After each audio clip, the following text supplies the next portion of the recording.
snow here? It's gotta be Ringgrim's work. I heard she made it snow in Shatterskull. Holy snow.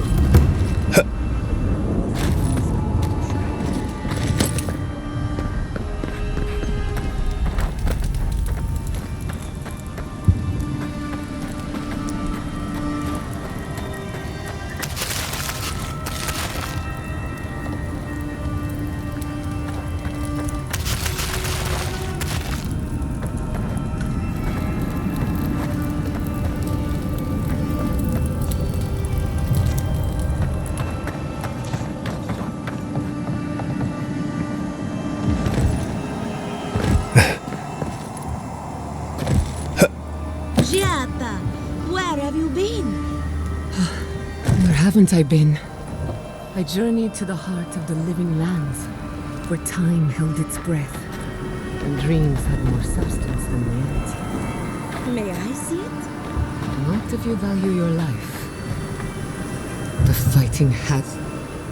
Envoy, I knew you'd show up eventually. How is Emerald Stair? More importantly, how are you? Thriving on both counts, I'm happy to report. My revenants were just getting comfortable in Thirdborn when the Steel Garrote stepped out of line. When I heard tensions were brewing, I thought to myself, this is a job for the undead. So I gathered the flock.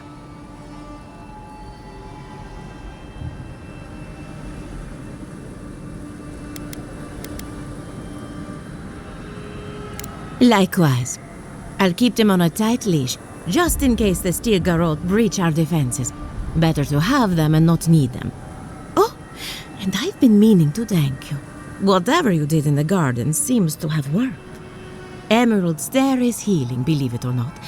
Once this is over, our crops will flourish like never before. Indeed. The metaphysical currents of the living lands are beginning to settle.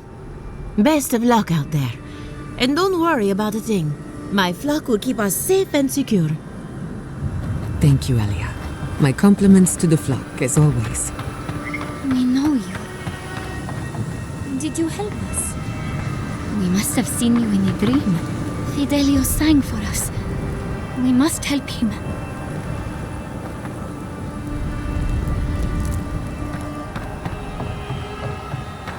How's Casagrada? As prepared as he'll ever be. Who knows? Maybe all this will make a hero out of him. We don't need.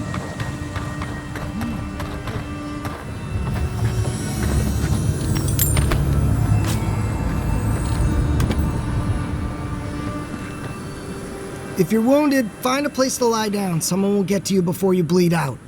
If I seem distracted, I apologize. I'm tending to the fallen, as you can see. Believe it or not, we have more than enough supplies. The Clavager knew this day might come. Unfortunately, my hands are full with the dying and the dead, and there's too many of both. If I don't get any sleep, I might be the next casualty.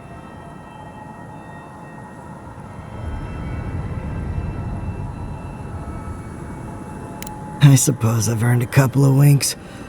You look like you could use a few. The next time we see each other, I just hope the fighting's done. Sound advice. A good commander knows when people are at their limit.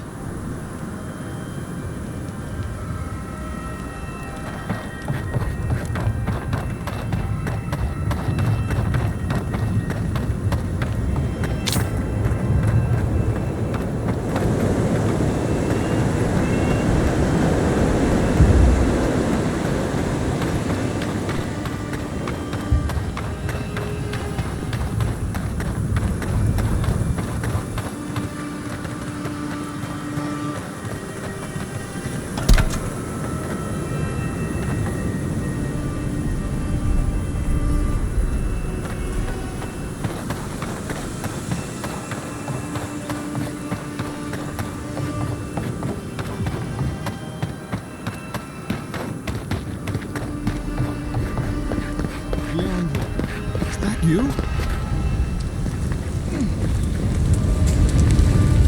don't know. As soon as my gun's cleaned, I'll get out there.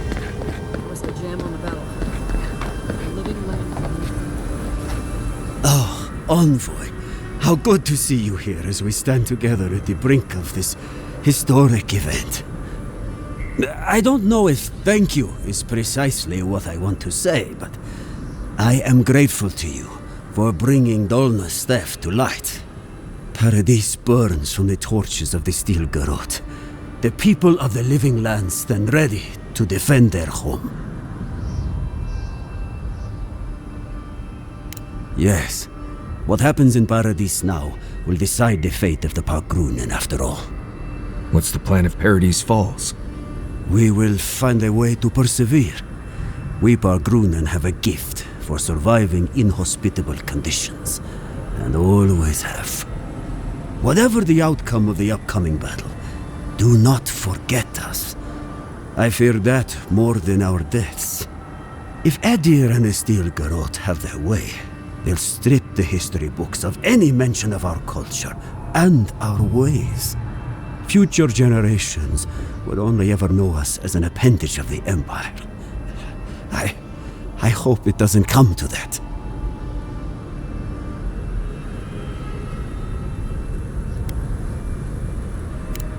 It is all I can ask for.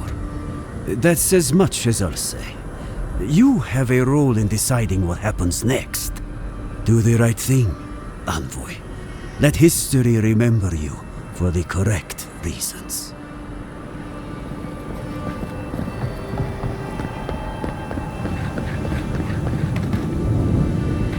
Don't...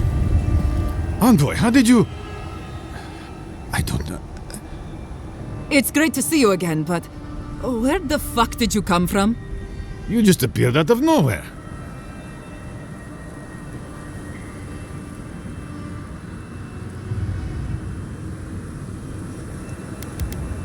The fuck? Ah, your face. We all wondered whose godlike you were. That's not important right now, Radut. Right. Forgive me, Envoy. I won't keep you long. I just want to make one request while you're here. As much as you can, be good to the Living Lands.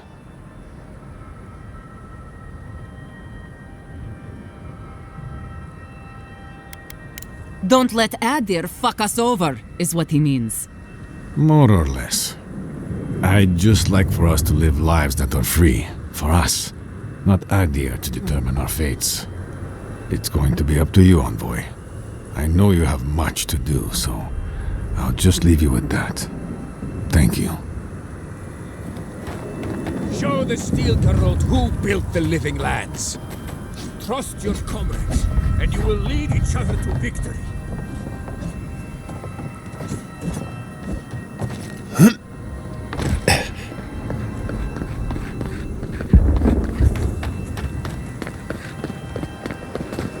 Envoy, didn't think I'd be seeing you. One battle. Envoy? Is it really you? Mihala told us you went into some place called the Garden to seek a god? When you didn't return, we took you for dead. What did you see there? The god you felt in Makutadek? The origin of the Dream Scourge? It was the act of a god this whole time? Everyone, please, please. We could get to the bottom of this if you would only let them speak. It's been weeks, Envoy. What happened?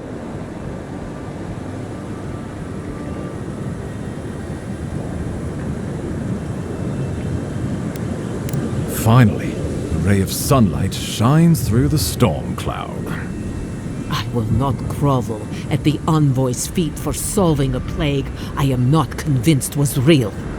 If you wardens ever bothered to pull your heads out of your asses, you wouldn't take such pride in your ignorance. You know nothing of me or my people, you fucking pirate!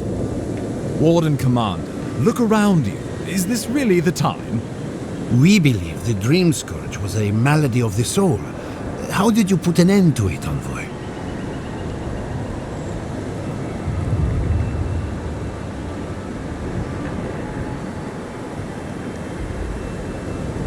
Zapadal was responsible for the Dream Scourge. Their rage, their confusion, their fear.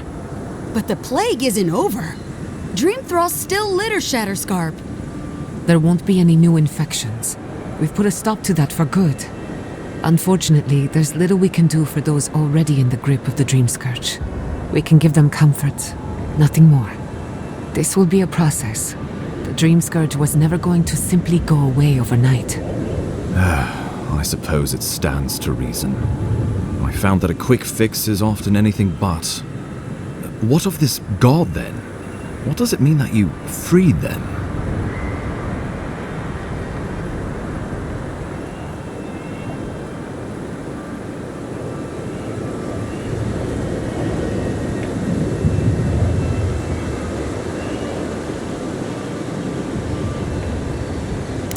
Ludwig had intimated that this land grew a new god.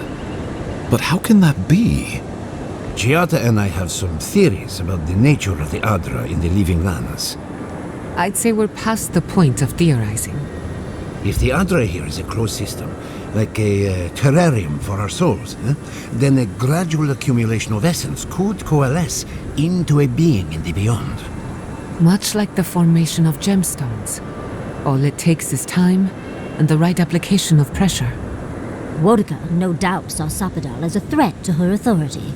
So, she killed the godless and imprisoned their god.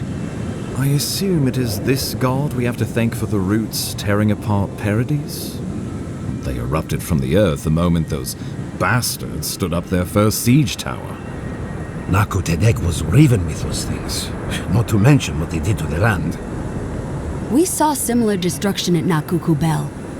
If these roots and the Dream Scourge are the work of a god, and the gods thought it best to imprison this god, how could you let such a creature go free?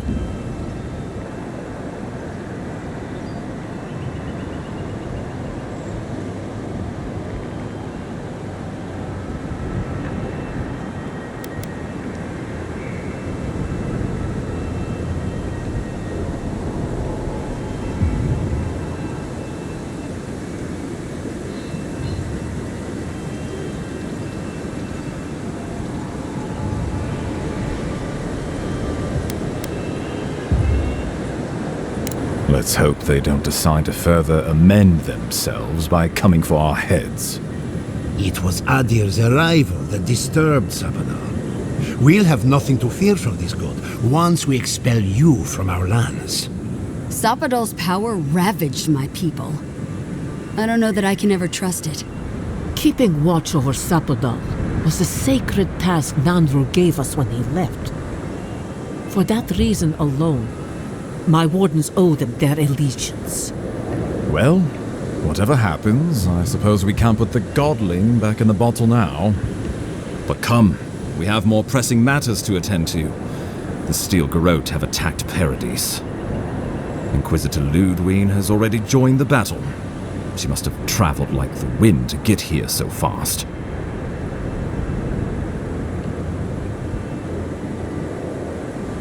You did. I kicked her corpse when you weren't looking, just to be sure. Well, she's seen better days, but you wouldn't know it judging by how she fights. Ludwig's plowed through the militia like a knife through warm butter. All right, let's keep the similes to ourselves.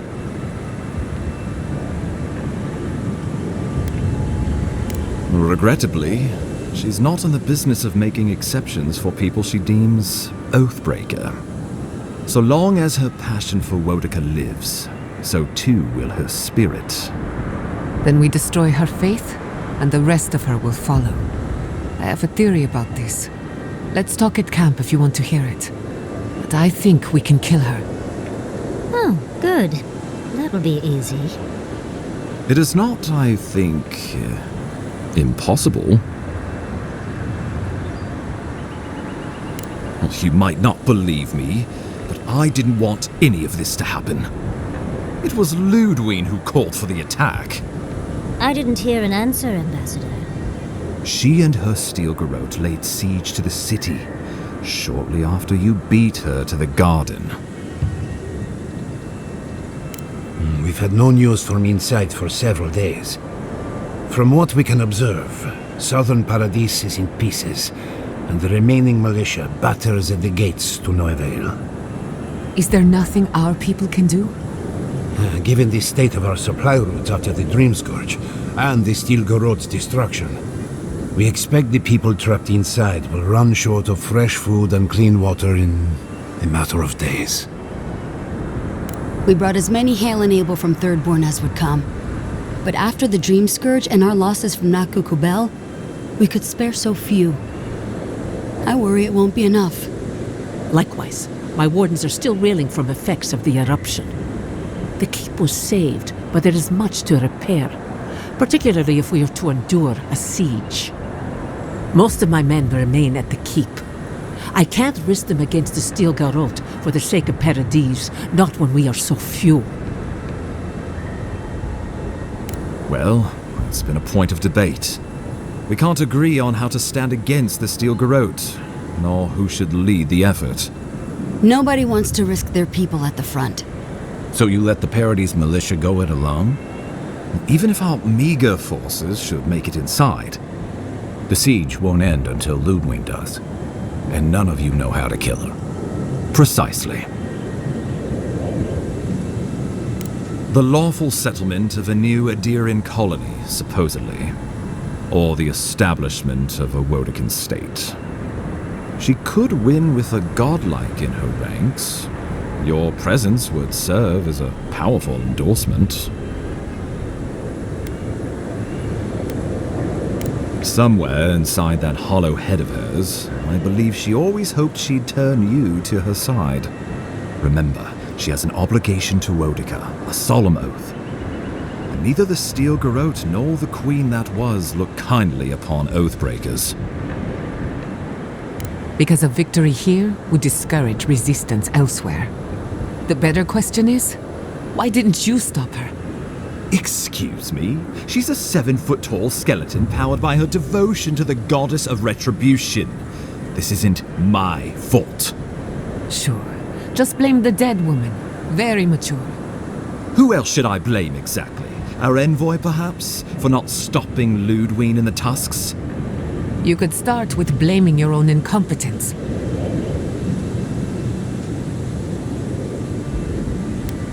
Why are you treating him with kid gloves when Paradis cries out for help?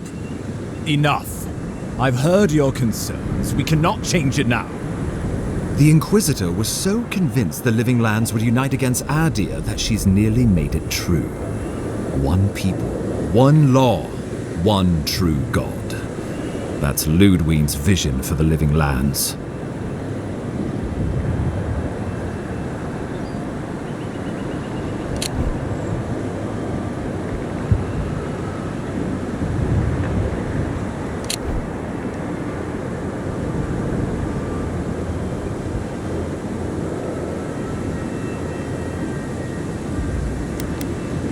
What passes between Ludwig and her men, or between Ludwig and the Emperor, for that matter, is not my affair.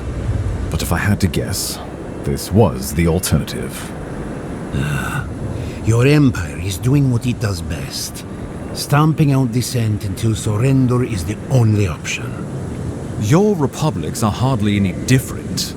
Their intentions in the Deadfire were certainly not pure.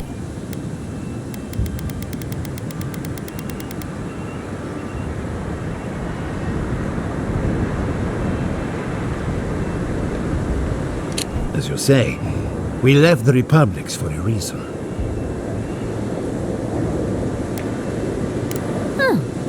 I can't wait to see how you weasel out of this one. I know it will. We are leading by example, returning order and dignity to Paradis in the wake of the Clavager's death. We will do the same to the frontier, given the chance. Where was order and dignity when the Steel Garot attacked my home? My administration had nothing to do with that, as I know you know. Adirian rule and rule by the Steel Garot would be markedly different beasts. Spoken like a fucking diplomat. Splitting hairs when it all comes from the same head. Order and dignity. That's what you think we're missing? Bastards! All of you! You will take it all, whether the chance is given to you or not.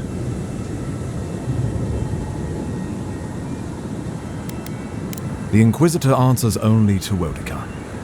In attacking Paradise, she has dragged us all far beyond the bounds of the Emperor's desires. Ludwig agrees.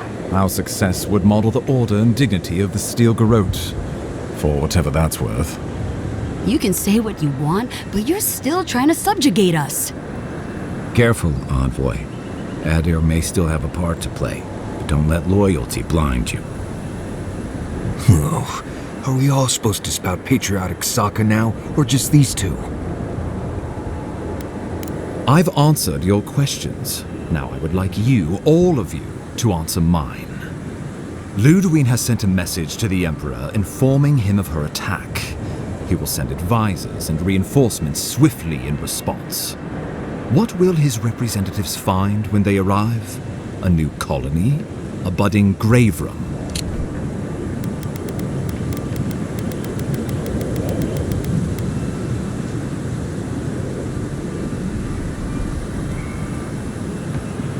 Before you face Ludwig, you should know what you're fighting for. All of you must decide, together. But whatever you decide, understand, the days of the frontier are done. Adir will come. Indeed, we are already here.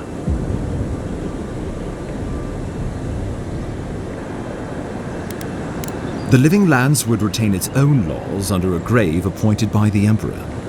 The grave would be expected to promote and develop the Living Lands to our mutual benefit. They would divide the island into administrative districts and see them governed by mayors appointed from the local communities. The island would provide tribute in the form of resources and taxes, and in times of war, soldiers. The Empire, I should note, is nearly always at war. In return, the Living Lands would enter Adir's sphere of influence.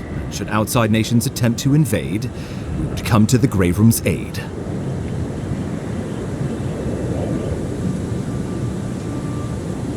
Naturally, that would be the Emperor's decision. But I suspect he would choose you.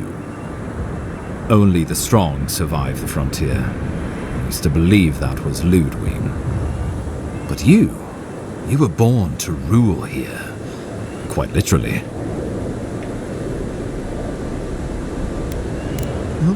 Give the matter some thought. You owe that much to yourself, at least.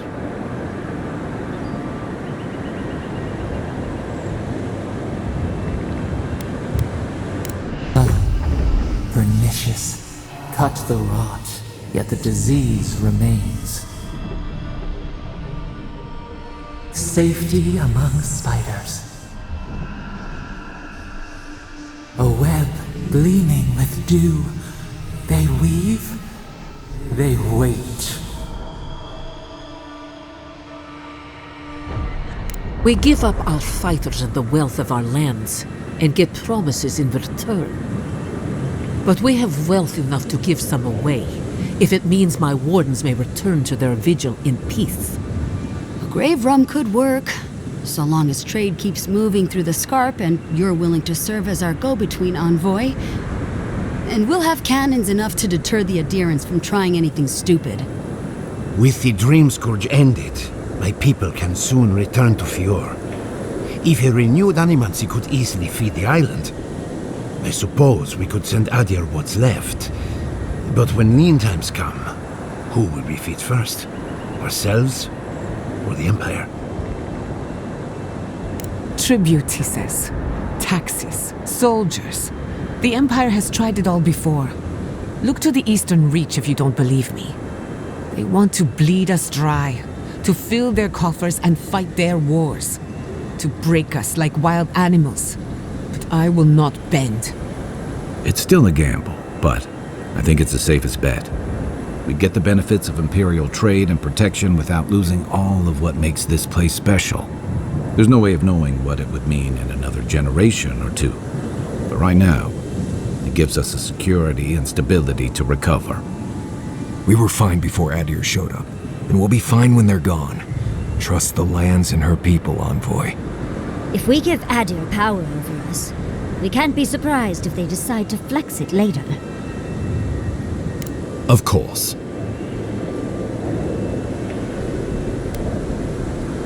The Living Lands would become an extension of the Adiran Empire in leadership and law.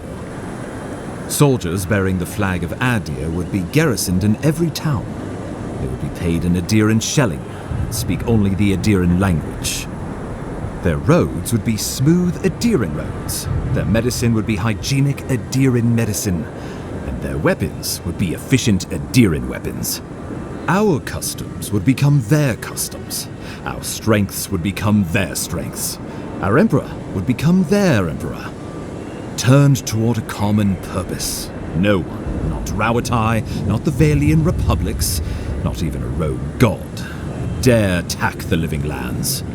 This island would be safe for the first time in its history, and safe it would remain.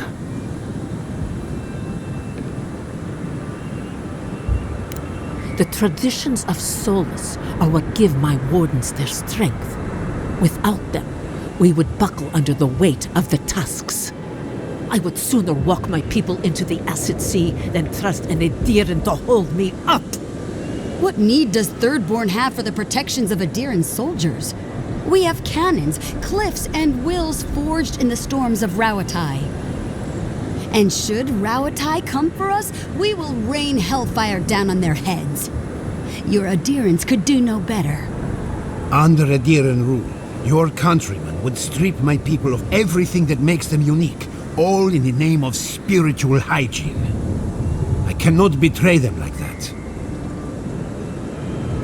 He would suppress our culture before it's had a chance to grow. Everything my people cultivated would be reduced to a footnote. If you have any love for this land, do not allow him to overwrite our history. Rauatai built its empire from colonies like this. Many have become centers of culture and prosperity, backed by the protection of a strong navy. Of course, it can take decades to get there, and this road isn't an easy one. But Adir won't be the only empire eyeing this place. A formal agreement now could protect us from something worse later. It shall be peaceful in that all dissenters will be silenced, so there's that. The Living Lands is a lot of things, but it will never be Adir, no matter how hard Adir wants it to be. Adir should turn back now and save everyone a bunch of blessed day trouble. The Adder's promise. Flip our feathers as we find our wings. The deed binds as the wire binds. To drown us, why were we set free? Of course.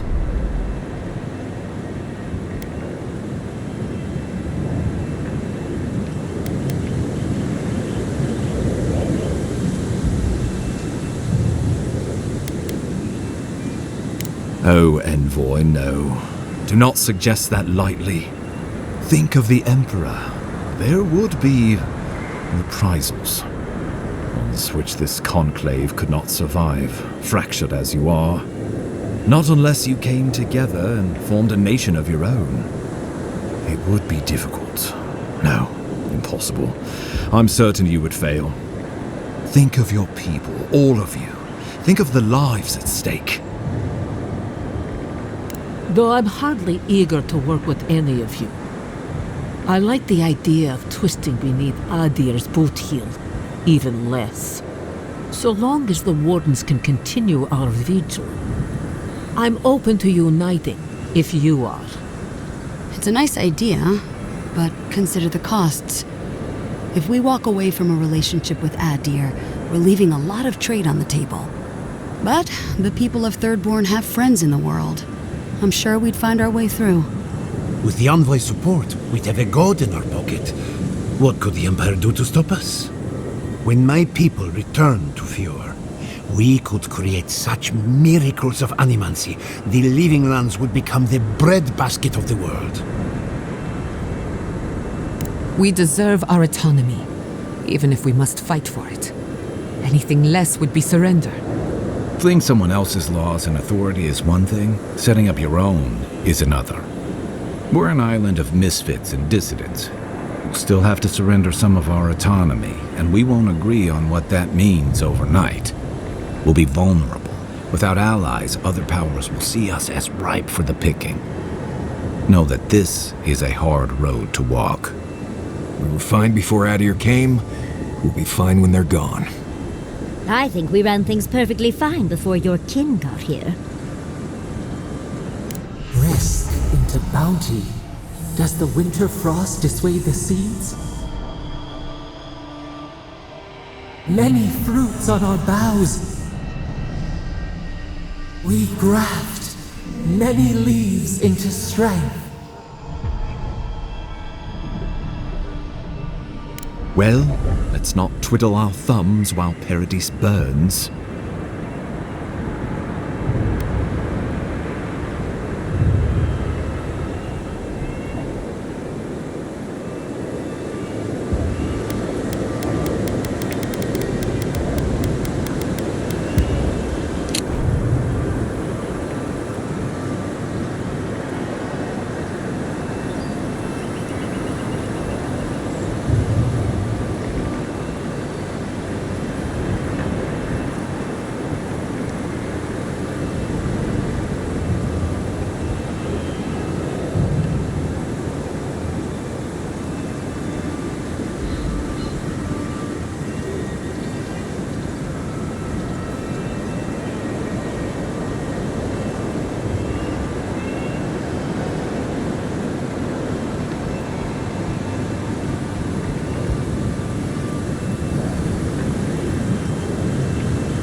A fine compromise.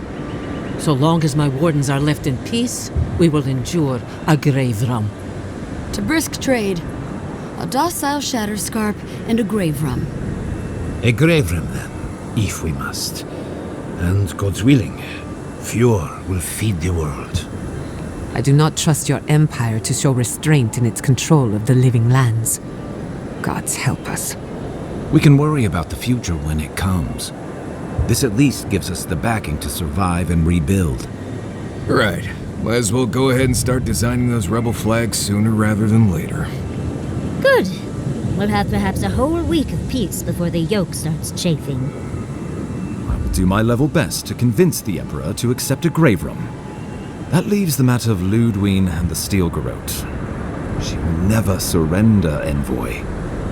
You must kill her, or we will lose Paradis, and eventually the island.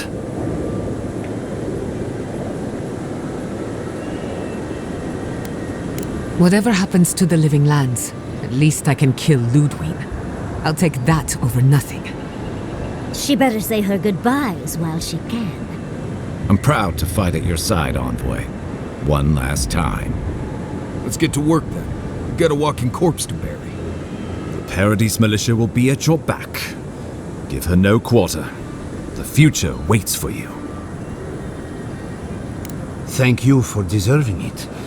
Now, go and teach the Stilgarot a lesson they will never forget.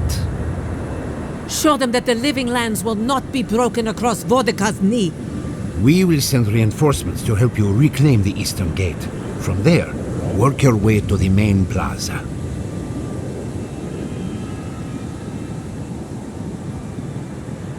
May all the gods of Eora and the living lands protect you. Let's take back the city. Whatever happens tomorrow, the Steel Garrote can only make it worse. Time to stop the Steel Garrote. Lead the way, envoy. So we're going after the Steel Garrote?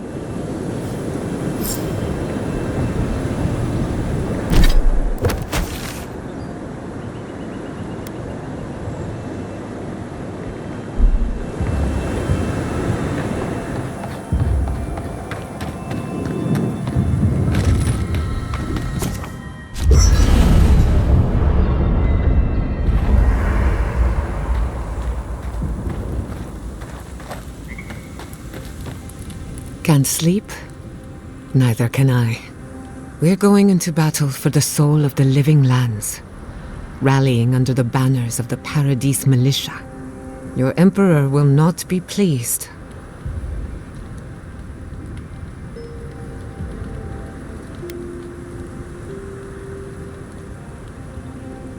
Political influence is dangerous.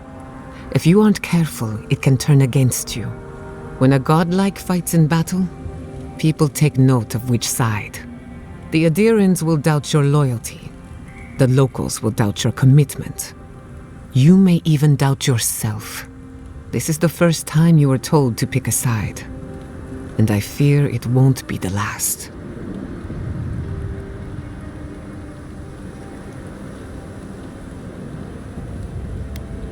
This conflict has really pulled you apart. Worse, it's put your soul at risk. From what I understand, your ambassador is very persuasive, very powerful, and very accustomed to getting his way.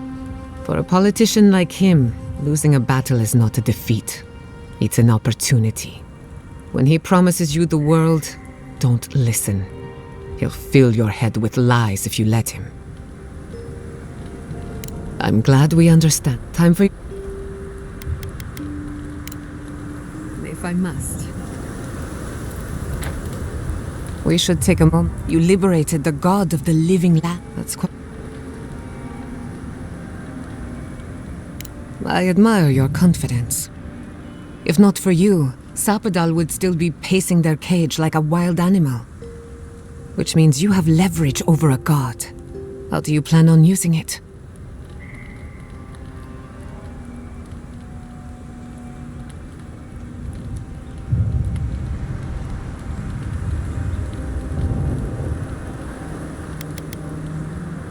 You're probably better off then. Sapadal's imprisonment shaped this island. Now that everything's changed, I'm curious what will happen. We cannot know if the living lands will normalize or destabilize as a result of our actions.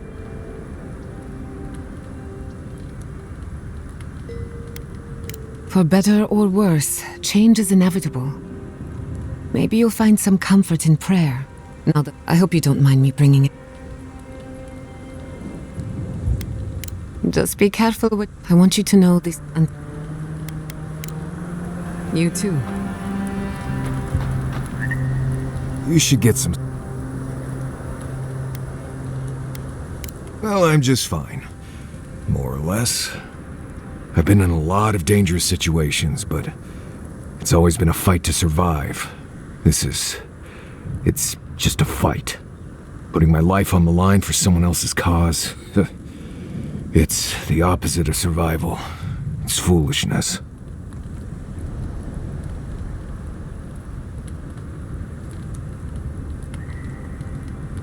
You know, I've never seen a bear go to war. They fight for survival, not for causes.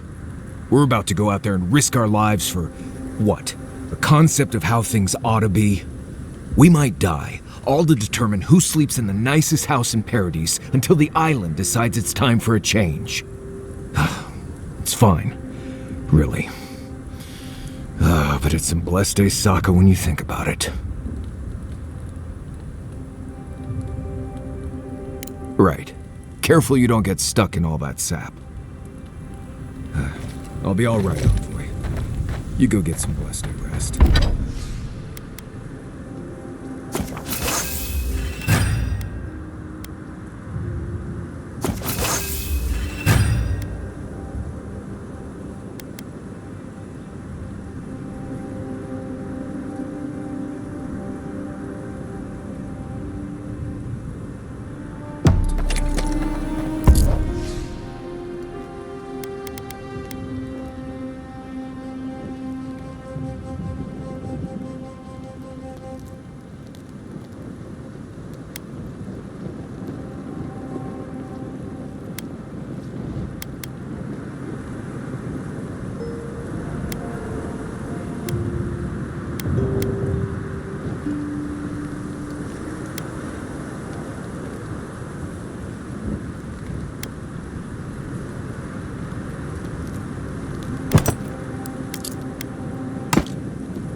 I can't wait to give this...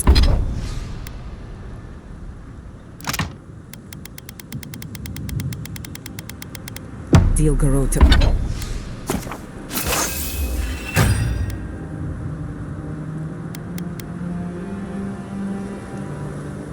A piece of...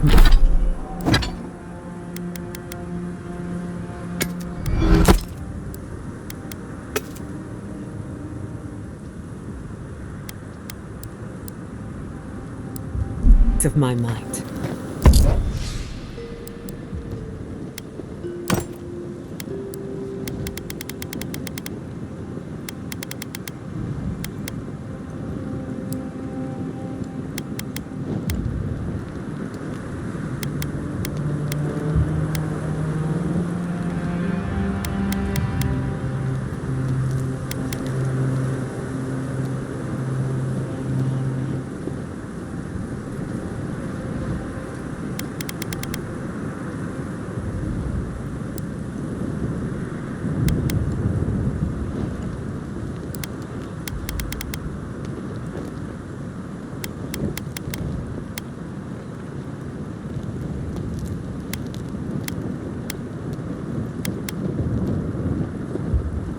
Reckoning is long overdue. You're gonna give him a lot more than a piece of your mind. Save some for the rest of us. Odd fighting alongside the militia, but it feels...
feels right.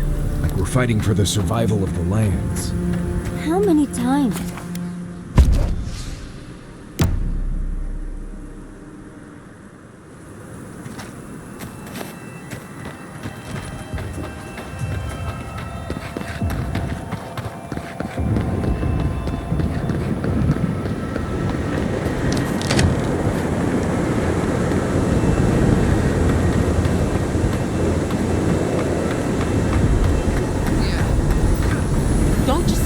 It's all right. Better soldier than I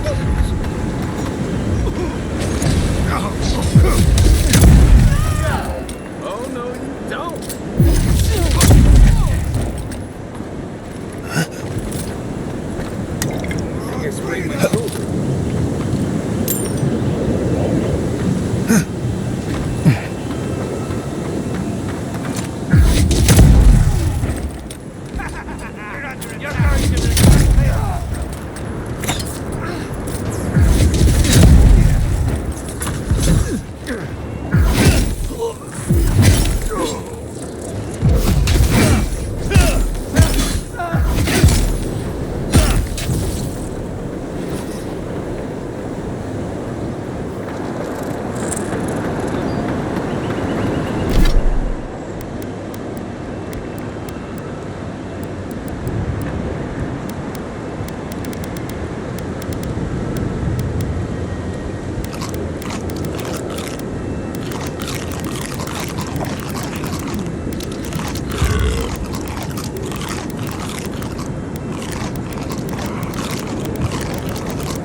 Something.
Did you see We make a good squad.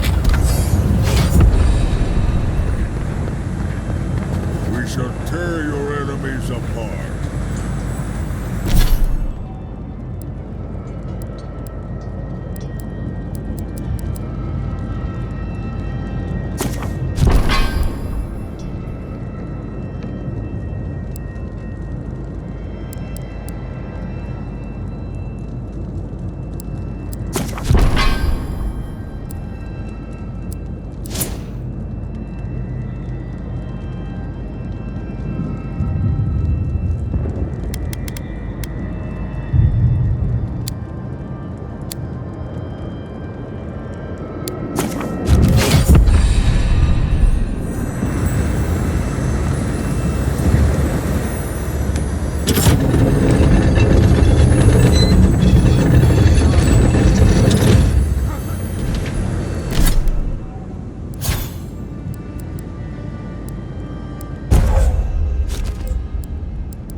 Go on. You're pretty impressive, Adiran. Kato is hard to convince.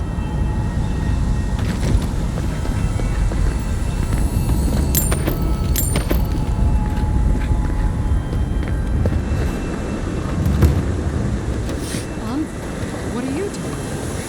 Shh.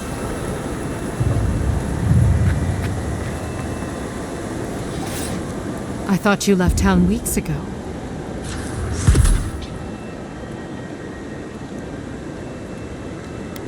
You can tell me when we make it out of this. I saw a few on my way here. I imagine they've been waiting for this to happen for a long time. Listen, one of the Garot's units is scouting up ahead, maybe 5 strong. I wouldn't want to fight them if I were you. Take this key. It'll unlock the gate to the canals. You shouldn't find... I wish so. Well.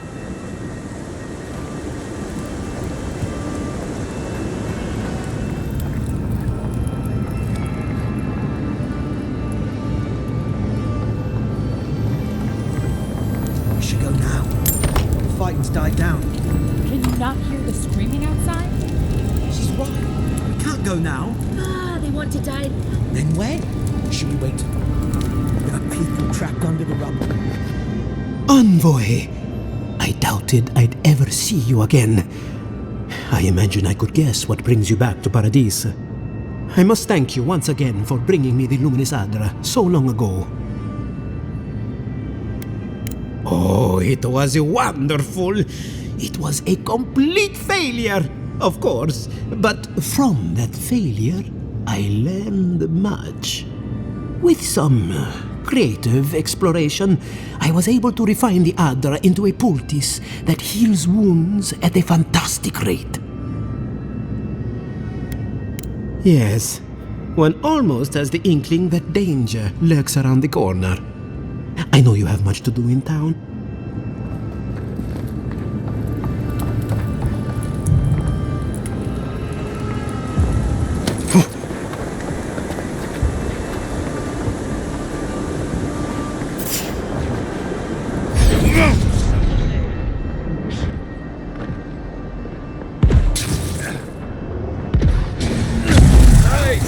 Let's go. Take your best shot.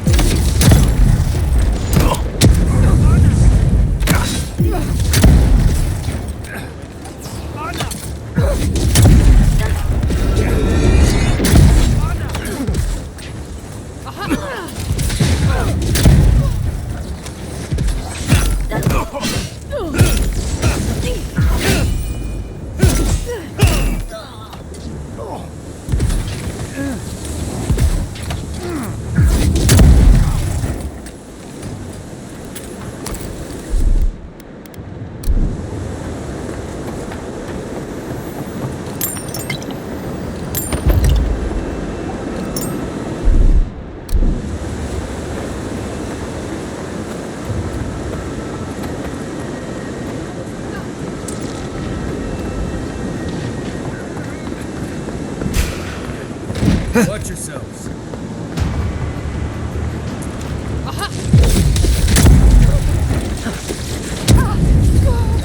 Next one's mine.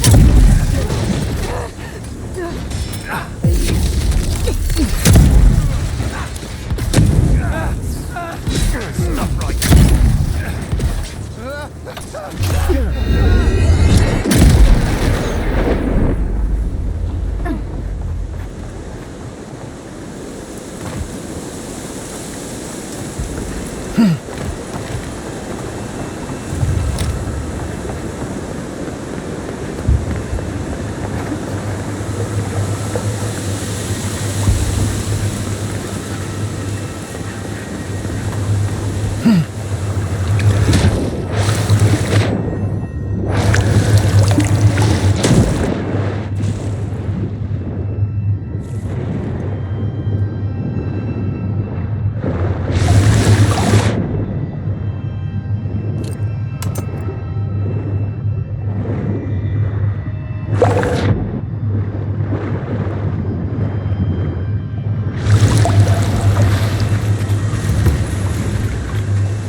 Nice job, everyone.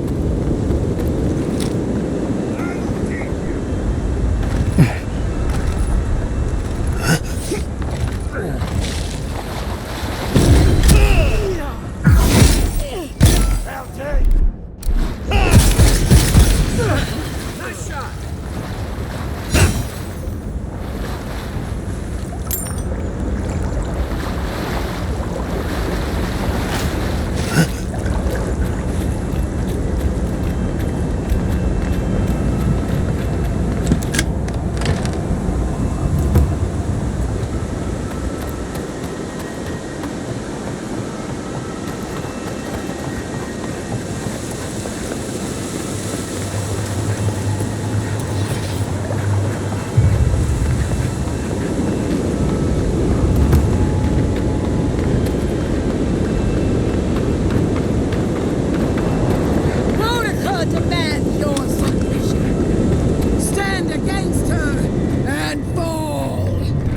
Get ready.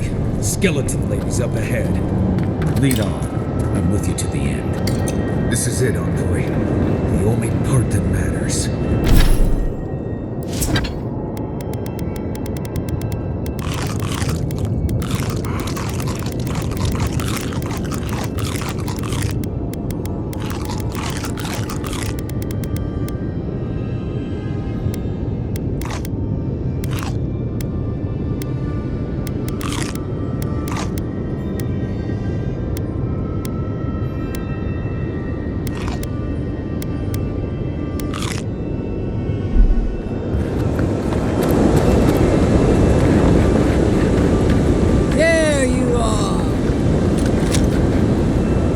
So, you survived the garden. Did you come all this way just to try your luck again? To kill me more efficiently than last time?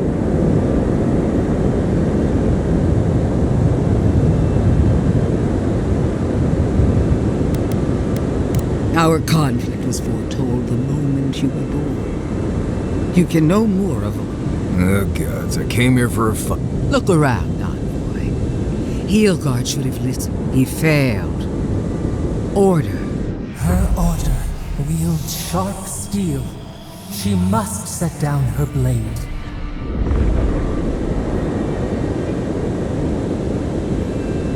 Heelguard is a fool if he thinks half measures will save the island. When this is over, I'll instruct him, personally.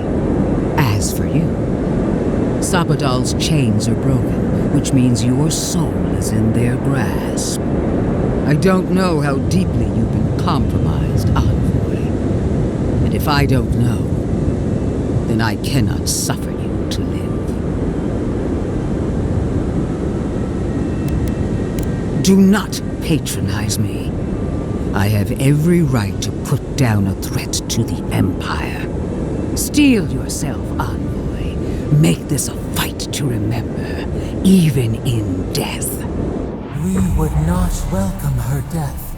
There is still ample shade for her beneath our tree.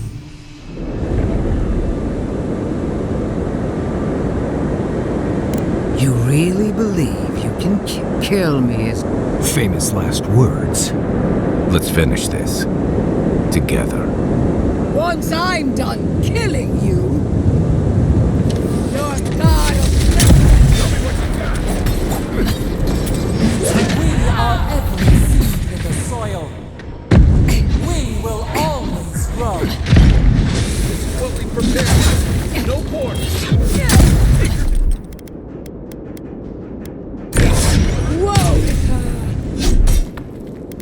Queen among queens! Send me your aid!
Kema Yezra.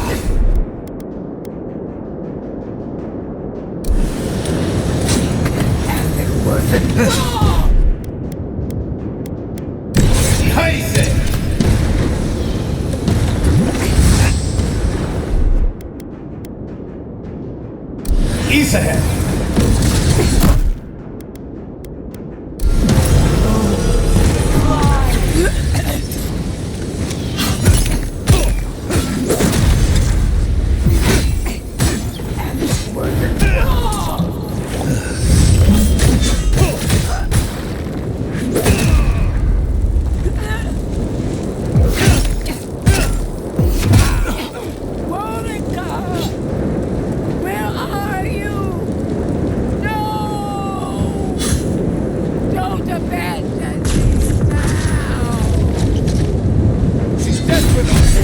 This is it! Would have given up on now's the time!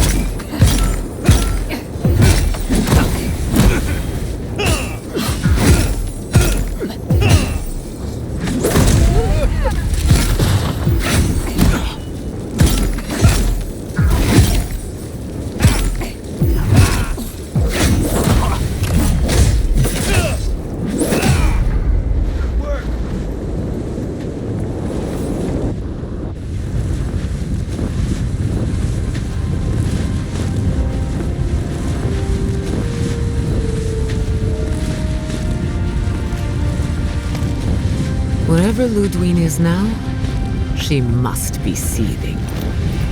Of course, we'd be happy to kill her again, if needed. She's done. But we're not. Whatever's next, we'll face it. Together. Guys, you're all gonna make me sick. But carry on. Unraveled at last. We no longer feel her wire against our flesh. We are free always. We are free forever. Silence falls over Paradise, as though the city is holding its breath. Then you hear it, the ringing of a distant bell, the waving of banners, and cheers of victory. After a short and bloody conflict, the dust has finally begun to settle. You feel Sapadal close to your thoughts, stirring with interest. The god of the living lands is observing this moment, unfettered by confusion or fear. For the first time in centuries, they understand. The Paradise militia rallies to you, the outsider who defended them in their hour of need. Whatever happens next, you have won their confidence. You take a moment to reflect on the calm. Not so long ago, you arrived at these shores on a simple errand, which turned out to be anything but simple.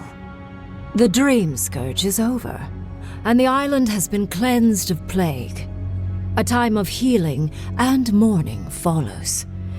People look to you for answers about the source of the affliction. You tell them the truth, how the plague came from a power beyond mortal understanding, and how it is finally at peace. With your guidance, the Living Lands becomes a vassal of the Adiran Empire.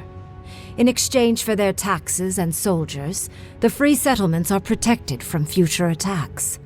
The fight for survival is over. You showed the rebels of Paradise mercy, but they can never trust the Empire. Instead, they keep to the wilderness, always 2 steps ahead of Adir, only attacking when provoked. That is as close as they come to peace. The refugees of Emerald Stair resettle in Thirdborn, bringing their skills and research to aid the local community. What starts as an uneasy partnership blossoms into a bond of trust. Through shared adversity, they find common ground. In time, the people of Emerald Stair return to their city of Fior Messiverno. Animancy still has a place in the Living Lands, but the Empire's disapproval gets in the way of progress. Their work is slow, but unstoppable. Though Adir has promised that the Living Lands will retain their autonomy, not everyone in Shatterscarp trusts the Empire. But many Adiran ships sail into the Graveroom's ports, bearing fine linens and aged wines. These ease the painful memory of the day Reamgrim culled their people. After the Living Lands is declared a vassal of Adir, Solace Keep reluctantly opens the doors of its fortress, though not before numerous missives are sent to Mihala demanding the Graveroom be honored. Her reluctance costs the dwarves.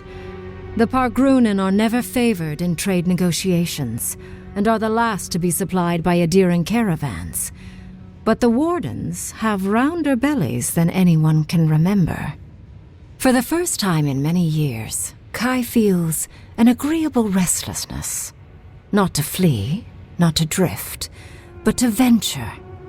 He visits the distant shores Tama told him about, and savors the modern marvels, ancient wonders, and breathtaking expanses he beholds. His heart swells, not with grief, but with awe. There is so much to discover, and he will spend his years chasing all of the joy and beauty the world has to offer him. With many of his anxieties and lifelong fears addressed, Marius now feels very differently than he did when he first met the envoy. Still far more comfortable in the wilds than among people, he nonetheless finds that his worries about the unknown were merely self-protection against the traumas of his childhood. Armed with this knowledge, he finds himself more capable of living in civilization, and far less fearful of his home in Galawain's tusks. While he never regains his former place as a Warden of Solace, he spends his time traveling between Solace and Thirdborn, acting as a stubborn ambassador between the two. Giada continues to improve as an animancer. She dedicates her work to the spiritual health of the Living Lands, nurturing instead of exploiting. Others follow her example, seeking her tutelage from lands far and wide. In the years to come, rumors spread of a secret society gathering in the wilderness, where animancers work in harmony with nature. The dream of Fior Mes Iverno lives on in her. In a past life, Yatsley was given a task: protect the history and knowledge of the godless. Now, many lifetimes later, she continues upholding that oath. She moves into the library in the garden, spending her days poring over the clay tablets there. But not even the letters from, and rare visit to, her lover help ease the loneliness that fills her days. Freed from torment for the first time in centuries, Sapadal turns their prodigious curiosity to the people that shaped them. They observe the ways their people live, and they think deeply about what they see. Though they flinch away from moments of violence, and they grieve souls returned to them too soon, the rage that once shook cities to rubble no longer rules them. Instead, they come to you with questions. They want to understand. After a time, they begin tentatively to garden. Where they can, they improve the lives of Kith, and the suffering that troubled them is reduced, if never fully eradicated. Their grief compels them to love, and they love unreservedly, with the power of a god. Sapadal has questions about what happens tomorrow, and the day after. You do your best to keep them calm, until the voice in your head is little more than a polite whisper. After everything you've been through, you don't mind the company. The sounds of celebration pull you out of reverie. Many are waiting to greet you with open arms. You take a moment to catch your breath and savor it, because everything is about to change.